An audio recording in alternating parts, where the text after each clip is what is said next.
రండి నాన్న. రా మమ్మీ. రండి. అయ్యో ఇదేమిటండి, దిగానే పిల్లి ఎదురొచ్చింది. శకునమే సరిగ్గా లేదు. పిల్లి ఎదురొస్తే ఎలుకలు భయపడాలి గాని మనుషులు ఎందుకండి భయపడ్డాం? నువ్వెవరు? ఈ ఇంటి పని మనిషి మమ్మీ. ఇదిగో పెళ్లి లగేజ్ పట్రా. అలాగేనండి. గొప్పదా ఏమిటమ్మా మాటలు? అలాంటి పనులు ఆయనకి చెప్తావేంటి? ఏంటి నాన్న పని మనిషిని పట్టుకుని ఆయన అంటారు? నో ఆయన పని మనిషి అయి ఉంటాడు. హరిశ్చంద్ర ప్రసాద్ గారి అబ్బాయి అయి ఉంటాడు. ఆ పోలికలు కనపట్టలా? బాబు మీరు హరిశ్చంద్ర ప్రసాద్ గారి అబ్బాయే కదా? అవునండి. లగేజ్ మీరు పోయేటేంటి బాబు, కింద పెట్టేయండి. రేపు నిశ్చితార్థం కదా, ఇంటి దగ్గర బోర్డు పనులు పెట్టుకుని ఇలా వచ్చారేంటి? నిశ్చితార్థం వియ్యాల వారిని బాగానే ఆట పట్టిస్తున్నారు. పని మనిషిగా నటించి మా అమ్మాయిని మోసం చేశారు. నిశ్చితార్థం గురించి తెలియనట్టు మా దగ్గర నాటకం ఆడుతున్నారు. బాలేవారండి మీరు? లేదండి, నిజంగా నాకు తెలీదు. ఎవరికి నిశ్చితార్థం? మీ చెల్లెలకి మా అబ్బాయికి రేపే నిశ్చితార్థం.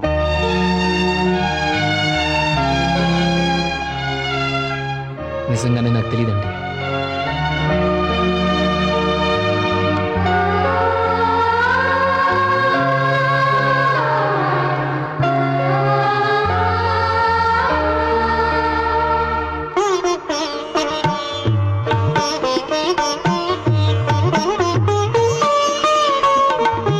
నువ్వేం చదువుతున్నావు? సెకండ్.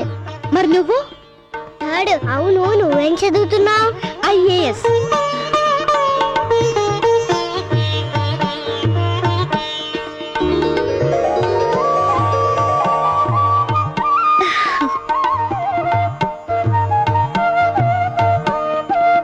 సరే మీ భానుబాబాయ్ ఎక్కడ కనిపించట్లేదు? మా బాబాయ్ ఇక్కడికి రాడుగా. ఏ? ఆంటీ, మా తాతయ్యకి బాబాయ్ అంటే కోపం. ఆయన ఎదురు పడితే ఇంకేముంది, బాంబులే. వచ్చే శుక్రవారం నాడు దివ్యమైన ముహూర్తం ఉంది. ముహూర్తం వారంలోపే ఉంది. మీరు ఇక్కడే ఉండి ఆ శుభకార్యం పూర్తి చేసుకుని వెళ్తే బాగుంటుందండి. అలాగే.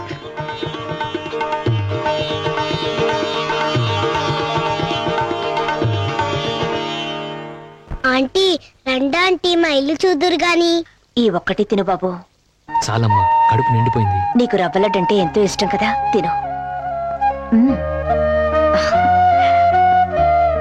మీ నాన్నగారే ఈ నిశ్చితార్థానికి ఏర్పాటు చేశారు. ఈ సంగతి మీ అన్నయ్య నీకు చెప్పే ఉంటారనుకున్నాను, కానీ నీకు తెలియదని నాకు ఇప్పుడే తెలిసింది.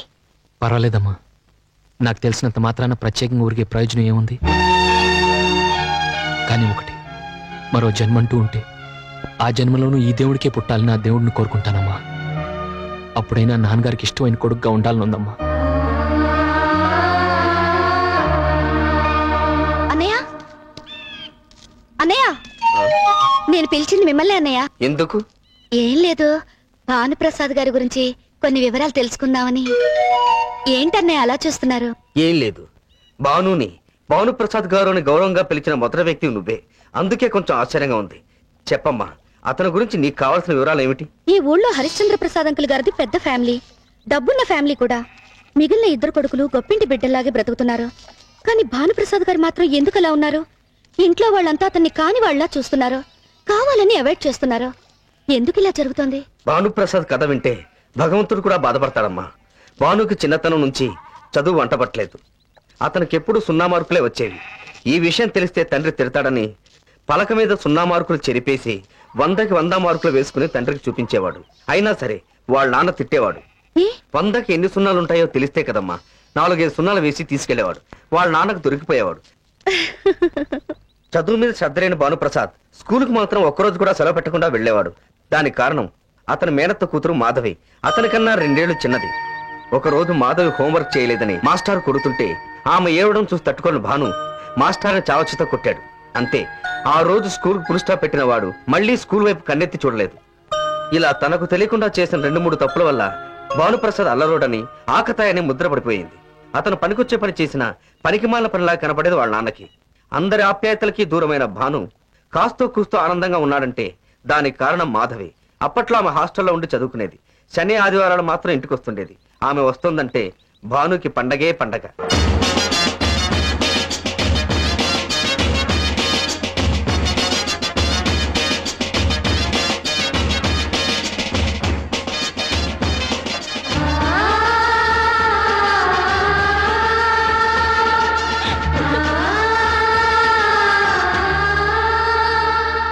జరిగింది ఎవరితోనూ చెప్పొద్దని బాను నాతో ఒట్టేయించుకున్నాడమ్మా. ఏదో ఆవేశంతో చెప్పేశాను. పొరపాటున కూడా ఈ విషయాలు ఎవరికీ చెప్పొద్దమ్మా.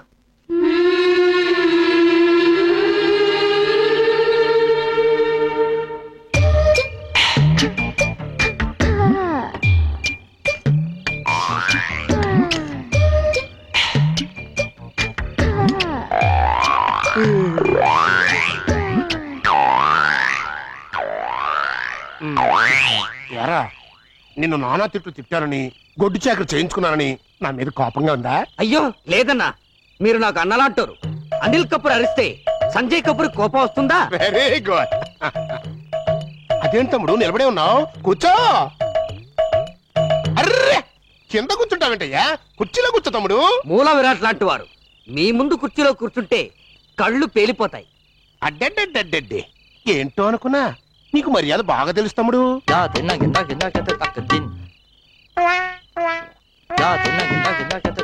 మందేస్తావా? మీ అంతటి వాళ్ల ముందు మందు తాగడం మర్యాదగా ఉండదన్నా. తమ్ముడు ఆశలు ఎప్పుడు దాచుకోకూడదయ్యా. అసలు నేను మందు విషయంలో సోషలిస్ట్ ని. వద్దన్నా వద్దన్నా. వద్దా?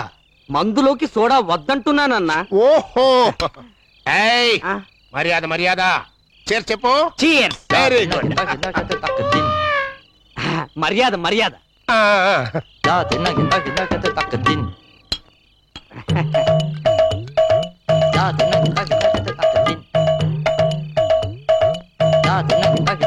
మర్యాద మర్యాద.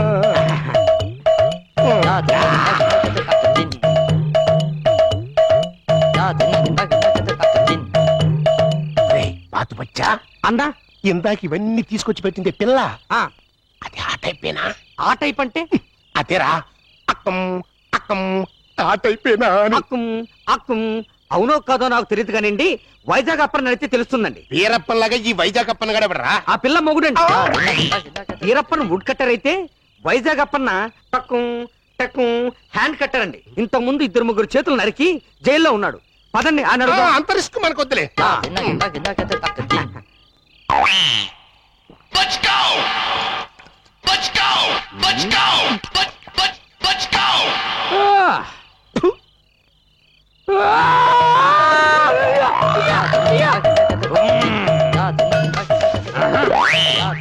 ఒరే మిలిటరీ బియ్యం, గివ్ మీ ఎ సిగరెట్.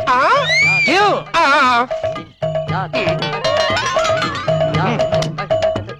ఈ సిగరెట్ ఎవరు? మీ తాత వెలిగిస్తాడనుకున్నావా? వెలిగించు.